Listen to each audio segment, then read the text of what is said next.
Exercise 9.5 ஃபைவ்ல எந்த some பார்க்க போகிறோம்? 9th சம் வந்து நம்ம பார்க்க போகிறோம்.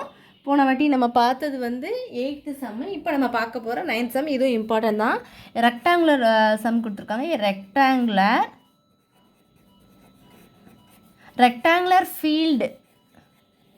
ஃபீல்டு இஸ் என்ன கொடுத்துருக்காங்க அப்படின்னா 80 மீட்டர். அது வந்து ஒன்று வந்து 80 மீட்டர்னு கொடுத்துட்டாங்க. 80 மீட்டர் லாங் அண்ட் இன்னொன்று வந்து என்ன கொடுத்துருக்காங்க 60 மீட்டர் வைடுன்னு கொடுத்துருக்காங்க.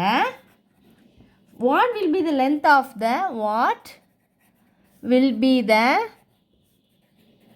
அந்த லென்த் ஆஃப் த டயகனல் தான் கேட்டிருக்காங்க. லென்த் ஆஃப் த டயகனல் அதே தான் கேட்டிருக்காங்க. லென்த் ஆஃப் த ஆல்ரெடி இதே மாதிரி மாடலில் ஒரு சம் நம்ம கண்டிப்பாக பார்த்துருக்கோம். அதே இது சம் மாதிரி தான். Length of the diagonal of the field. சரி, இப்போ வந்து ரெக்டாங்குலர் ஃபீல்டு வந்து ஒன்று 80 மீட்டர், இன்னொன்று வந்து 60 metre wide. What will be the length of the diagonal of the field தான் கேட்டிருக்காங்க. அதே மாடல் தான். நீங்கள் எப்படி எழுதுவீங்க? ஃபஸ்ட்டு வந்து நீங்கள் டயக்ராம் ட்ரா பண்ணிக்கோங்க. டயக்ராம் என்ன கொடுத்துருக்காங்க? ஒரு ரெக்டாங்கிள், அப்படி தானே? ஒரு ரெக்டாங்கிள் அதில் வந்து கண்டிப்பாக ஒரு டயகனல் வரைஞ்சிருங்க. என்ன எடுத்துக்கலாம்? ஒன்று ஏ, இன்னொன்று பி, இன்னொன்று சி, இன்னொன்று டி. அப்போ டயக்ராம் வரைஞ்சாச்சு. ஒன்று வந்து 80 மீட்டர் லாங்கு, அடுத்து இன்னொன்று வந்து என்னது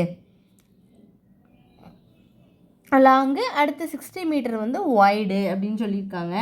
அப்போ என்ன போட்டுக்கலாம்? அப்போ இந்த இடம் வந்து 60 மீட்டர்னு போட்டுக்கலாம். இன்னொன்று வந்து என்னது இன்னொன்று வந்து 80 மீட்டர்னு கூட போட்டுக்கலாம். இது வந்து ஒன்றும் இல்லைன்னா இது 80, லாங் வந்து 80, இன்னொன்று வந்து 16 போட்டுக்கலாம்.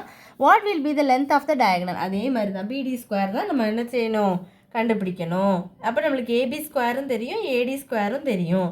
அப்போ அதுலேருந்து நம்ம கண்டுபிடிச்சி எழுதிடலாமா? அப்போ என்ன தெரியும்? ஏடி ஸ்கொயர் ப்ளஸ்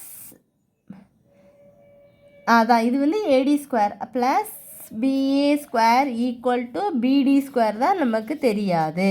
அப்போ ஏடி ஸ்கொயர் வந்து என்னது 80 square plus 60 square equal to BD square.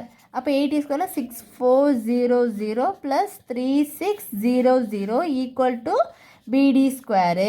நமக்கு ரெண்டையும் ஆட் பண்ண என்ன வரும்? 00 ஆட் பண்ணால் 00. 4 + 6 10, 0 1 9 1 10 which is equal to BD square. நமக்கு என்ன வேணும்? பிடி தானே வேணும். பிடி வேணும் என்ன வேணும்? 100 தானே. 100ஓட ஸ்கொயர் தானே இது. 4 zeros வரும். அப்போ பிடி கிடச்சிட்டா. அப்போ தேர்ஃபோர் என்ன போட்டுக்கலாம்? Length of the diagonal of the field. அப்போ நீங்கள் எழுதிக்கலாம் therefore the length of the எழுதிக்கலாம். the length of the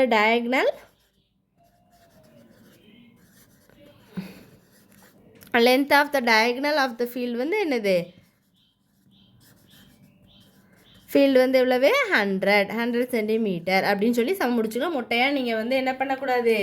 பிடி மட்டும் 100 அப்படின்னு டேரெக்டாக முடிக்கக்கூடாது. கண்டிப்பாக answer length of the diagonal of the field வந்து என்னென்னு 100 சென்டிமீட்டர்னு நீங்கள் என்ன பண்ணணும்?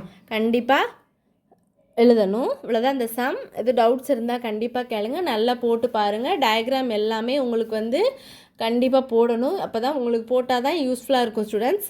தேங்க்யூ.